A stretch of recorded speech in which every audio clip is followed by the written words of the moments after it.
ইট খুলে নেওয়ার ভয় সঠিক তদন্ত কিভাবে হবে? মানে একটি ভয়ের পরিবেশ কি আসলে আমরা? হ্যাঁ, ভয়ের পরিবেশ তো তৈরি হচ্ছে, এটা তো ঠিক। আপনার এই নতুন যে দল, সেই দলের এক নেতা নিজেকে সবসময় বিতর্কিত বক্তব্য দিয়ে আলোচনায় থাকতে চায়, এবং আমার কাছে মনে হচ্ছে তাকে বোধহয় অ্যাসাইনমেন্টই দেওয়া হয়েছে এই ধরনের বক্তব্য দিয়ে একটা অ্যানার্কি সৃষ্টি করার জন্য, এবং তিনি এখন কোনো কিছুই মানছেন না। সেই সেনাবাহিনী বলেন, জিজিএফআই বলেন, তারপরে আপনার অন্যান্য তাদের ইট খুলে নিয়ে আসতে চায়। এখন এই তদন্ত করতে গিয়ে ওনারা আবার কার বাড়ির ইট খুলে নিয়ে আসবে, সেটি তো ভয়ে সবাই আতঙ্কিত। আজকে এইগুলোকে অবশ্যই সরকারের নজর দেওয়া উচিত, দেশের নিরাপত্তার স্বার্থে, দেশের শৃঙ্খলা রক্ষার স্বার্থে, এবং সর্বোপরি এই যে জুলাই আগস্টের যে গণ অভ্যুত্থান, সেই গণ অভ্যুত্থানের যে আকাঙ্ক্ষা, সেই আকাঙ্ক্ষা বাস্তবায়নের ক্ষেত্রে আমাদের কিন্তু এটা করা উচিত। আপনি দেখেছেন যে, আপনি খেয়াল করেছেন কিনা জানি না, আমি একটু নজর দিলাম, যেদিন আপনার জুলাই ঘোষণাপত্র ঘোষণা হলো, সেদিন থেকে এই কি বলে আন্তর্জাতিক যুব দিবস পালন পর্যন্ত এই দলটির কোনো বক্তব্য কিন্তু পাওয়া যায়নি। বরঞ্চ যেদিন জুলাই ঘোষণাপত্র ঘোষণা হলো, সেই দিন তারা রহস্যজনকভাবে ফ্লাইটে করে আপনার চলে গেলেন কক্সবাজারে কয়েকজন। সেখানে বসে তারা ভাবার জন্য গিয়েছেন কি হতে পারে, গভীর চিন্তায়। ওখান থেকে ফিরে এসে তারা কিন্তু এই ইট খুলে দেওয়ার কথা বলছেন। সেখান থেকে ফিরে এসে তারা কিন্তু এই নির্বাচন হতে দেওয়া হবে না কথা বলছেন। সেখান থেকে ফিরে এসে বলছেন যে আমার লাশ ফেরত দাও। তো এই যে কথাগুলো, তার মানে ওখানে কি রহস্য করে আসলেন বা কোন ডিজাইন তারা ওখানে করে আসলেন, এটা কিন্তু জাতি জানতে চায়।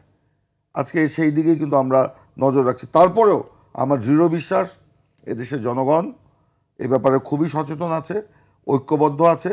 কারণ আমরা গ্রামে গঞ্জে ঘুরি, শহরে বন্দরে ঘুরি, পাড়ায় মহল্লায় ঘুরি, সাধারণ মানুষের সাথে আমরা কথা বলি, ধনী বলেন গরিব বলেন সবার সাথে কথা বলি। সবাই নির্বাচনের জন্য মুখিয়ে আছে। এতদিন বলা হয়েছে সংস্কার না হলে হবে না, কি বলে জুলাই ঘোষণাপত্র না হলে হবে না, সেগুলো তো তৈরি হয়ে আছে। এখন বলছে যে সেটা বাস্তবায়ন করতে হবে ইয়ের আগে, মানে নির্বাচনের আগেই বাস্তবায়ন করতে হবে। তো সংবিধান আপনি কিভাবে সংশোধন করবেন? অন্যান্য বিষয় না অধ্যাদেশ জারি করে আপনার বাস্তবায়ন করা যাবে।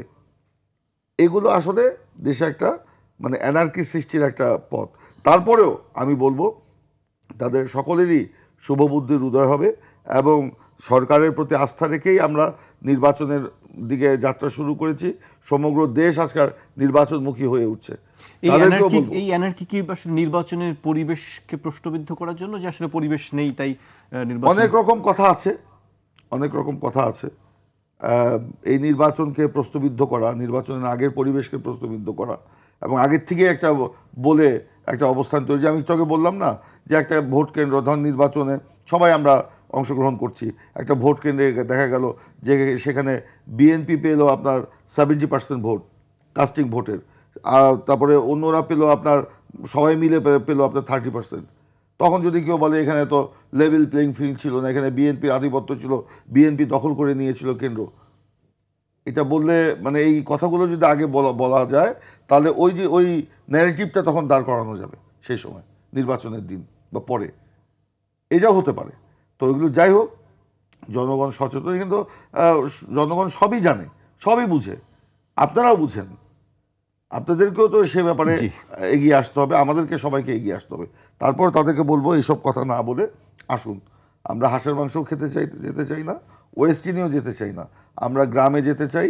জনগণকে সাথে নিয়ে নির্বাচনের আমরা একটা আনন্দমুখর পরিবেশে নির্বাচনটা আমরা করতে চাই।